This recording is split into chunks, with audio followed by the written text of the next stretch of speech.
It feels obvious to say, but the arrangement of a song and how it's mixed are inherently linked. The relationship extends further than the general balance between instruments. It could be examined on a much deeper level. Once I started doing that, mixing made a lot more sense. It's still a challenge, but an enjoyable one with easier to identify problems and clearer solutions. We'll cover the typical instruments in an arrangement and examine the frequency response, the ADSR, and the overall dynamics in detail to better understand the mixing process. So, let's get into arrangement and music mixing, understanding the relationship. First, let's talk about what's included in a recording. So it helps to know exactly what you're mixing. Each instrument has both transient and tonal elements. If you've ever heard of the ADSR, or attack, decay, sustain, release, this is a simplified version of that. The attack and decay make up the transient, and the sustain and release make up the tonal elements. Let's start by talking about the tonal. Now, when a note is played on an instrument like a piano, guitar, synth, or it's sung, it includes a lot of tonal information. For example, if a bass guitar plays A3 or 220 Hz, what we hear as the actual note are the tonal elements. If we observe the signal, we'll see 220 Hz or A3. Then, we'll observe overtones or harmonics. These are whole number multiples of the foundational frequency or the fundamental. As the note is held out and we observe the sustain and the release, notice that these harmonics generally decline in amplitude the further away they are from the fundamental. So, even though this bass note occupies the mids and even the high mids, it's primarily a low and low mid frequency signal. Its highest amplitude elements are in the lows and the low mids. Now, this is really what defines how busy a frequency range is. Additionally, various instruments will have distinct overtones and unique fundamental amplitudes. For example, a piano's fundamental is often lower in amplitude than its overtones. So if I played A3 on the piano, it would occupy the high mids and the highs more than if I played A3 on the bass. The arrangement then, that is the notes played and the instruments chosen to play them throughout a song's duration, is really what makes up the balance of a mix. Generally speaking, a frequency response similar to pink noise mirrors the amplitudes that are needed for us to hear everything as equal in amplitude. So a general decrease in amplitude from the lows to the highs is what you'll notice in most mixes that you analyze. If the instruments are carefully chosen for their unique overtones and timbres, and the notes are carefully arranged, the mix should already be established before we begin mixing. We'll likely still need to control aspects with various processors. However, the frequency response will already be balanced more than not. If we were to layer instruments in a way with too much overlap, for example, if I had the kick and the bass both play the same note or occupy the same frequency, that's when we achieve a muddy or unbalanced sound. If the arrangement is conflicting, then the mix will be conflicting. Next up, let's talk about the transients. So transients, or the attack and decay of the instrument, adhere to specific frequencies less often. In other words, if I hit a snare, the percussive or transient aspects aren't necessarily a note. The fundamental could be tuned to a note. However, the majority of overtones aren't whole number multiples of that fundamental. Transient elements exist in most tonal instruments as well. For example, pianos, guitars, vocals, and just about any instrument that we associate with notes also have a hit or a transient to them, the exception being a soft synth pad or an instrument in which the envelope was designed to have a very slow attack and decay. The percussive aspects of these instruments occupy a lot of the high mids and the highs. For example, a vocal's consonants and sibilants, or the short percussive aspects of the language, occupy the high mids and the highs. The scrape of a guitar string is in the high mids. The snap of a snare or a kick is in the mids to high mids, and so on. Since we're more sensitive to these high frequencies, this actually works out to our benefit. Having the highs dynamic allows for the overall frequency response to be balanced while giving the ear some reprieve.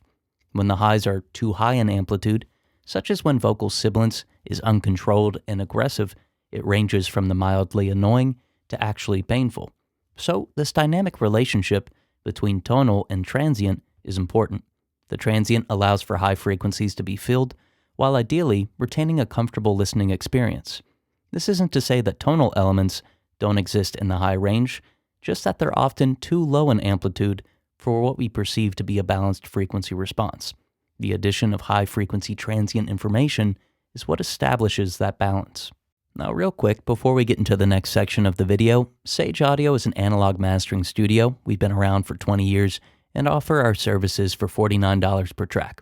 There's an ad at the very end of the video if you're interested in learning more about it. Now back to the topic at hand, let's consider how arrangement affects mixing. The instruments that are present in the recording will inevitably affect the decisions that you make by altering what does and doesn't sound balanced. For example, say you have an acoustic guitar playing and the fundamental is in the low mids. If the entire arrangement was just an acoustic guitar and maybe a vocal, then the acoustic guitar could occupy the low mids. There isn't as much present in that range due to the simple arrangement. But if we were to add bass, kick, snare, and other instruments that occupy the low mids, then we'd have to reconsider how the acoustic was mixed. Since these other instruments are now occupying the low mids, it's very likely we'll achieve a muddy sound if we don't attenuate some of the acoustic's fundamental and low-order harmonics.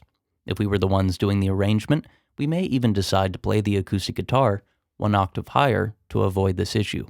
So, real quick, let's listen to an acoustic with higher energy in the low mids. Notice that the response sounds more or less balanced, but when I introduce other instrumentation with fundamentals or overtones in the low mids, the overall mix quickly becomes unbalanced.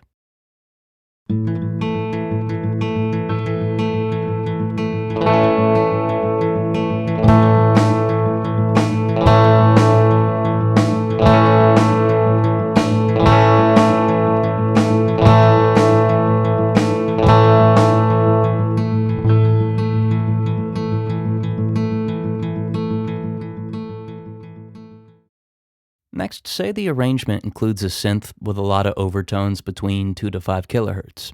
These overtones mask or cover up the vocal's third formant or cluster of vowel and consonant info, making it harder to hear the vocal. We may dip the range on the synth while boosting the range on the vocal. Or, again, if we're in charge of the arrangement, we may pick a synth with different overtones or ones with less presence in this range. Next, let's say the overall mix is lacking in the mids. Maybe the arrangement didn't account for this range as much as needed. If we were to saturate an instrument with a fundamental or fundamentals in the low mids, then the harmonics generated would form in the mids, in turn amplifying this area and filling frequencies that may not be occupied. Alternatively, or maybe in addition to the saturation, say we reverberate the vocal's mids. The reflections would serve a similar purpose. They'd amplify the range a good amount with the early reflections and then less as time goes on. If subtle modulation was introduced, they'd occupy frequencies that weren't occupied with the original arrangement. So it really comes back to filling the frequency response in an intentional way. If a range is already at an amplitude that's enjoyable and balanced, then introducing processing that amplifies it doesn't always make sense. Now there's an exception to this. Say we wanted to introduce a creative effect, for example, delay with unique behavior, and it also amplifies an already balanced range. Then we'd need to attenuate the range either before or after introducing this creative effect to retain that balance. Last up, let's discuss arrangement and dynamics. So we've touched on this a bit when we discussed transients, but let's cover it in more depth. The RMS level of a mix, or its average loudness, is contrasted with the peak level. Now this isn't always the case, but more often than not, the transient creates the peak level, while the tonal elements create the RMS. It feels obvious to say, but by being quick in nature and high in amplitude, transients will often be what you're measuring with a peak meter. Meanwhile, the tonal elements exist at a moderate amplitude before a longer period of time, in turn contributing more to the average loudness. Now, if the performers are particularly talented and in control of their instruments, and miking and gain staging was done properly, then a lot of this dynamic relationship can be achieved during recording. But when these relationships are off, then compression and other dynamics processing come into play. For most recordings, prior to mixing, the peak level is too high and the RMS is too low. This causes temporal masking, in which high amplitude peaks cover up what comes directly after it. Through dynamics processing, the entire goal is to bring the RMS level up to counteract this masking. For example, if I compress an acoustic guitar with peak compression, then I'm often attenuating the transients. With the additional headroom provided by attenuating peaks, I can now amplify the overall signal, bringing up the tonal elements and increasing the RMS. Now, genre plays a big role in this as well. For example, if you're mixing jazz, you'd likely make the musicians frustrated if you altered the dynamics too much. The dynamics established during the performance are likely very intentional. Now, for other genres like rock, fewer instruments are typically responsible for the variation between peak and RMS levels. Usually the kick and the snare create the peak level, while other instrumentation is responsible for establishing the RMS. So the vocal, bass, guitar, and so on could all be compressed more, while the kick and the snare are compressed, but in a manner that retains dynamics. So I hope this helped explain the relationship between arrangement and mixing. I'm of course barely scratching the surface, and the recording process, which I didn't touch on too much, plays a huge role. Now, here's some more info about Sage Audio. Get professional analog mastering that accurately translates what you hear in your head. Seriously though, when people work with us, they get results. That's why major industry professionals like Keith Urban's producer Aaron Schurz works with us, Grammy award-winning AJ Castillo, Billboard #1 charted artist Megan Lindsay, Grammy award-winning artist Tulis, The Voice singer Cody Ballou, Grammy-nominated producer Tyler Kane, Warner Music artist Ricky Young, and the list goes on. Why waste your time creating masters that don't accurately translate what you hear in your head when you could instantly fix a problem by clicking the link in the description and working directly with professionals who have already done what you're trying to do? We've mastered thousands of songs that accurately translate what each client hears in their head, and it'll work for you too. Click the link in the description now and get direct access to us for personalized analog mastering that accurately translates what you hear in your head.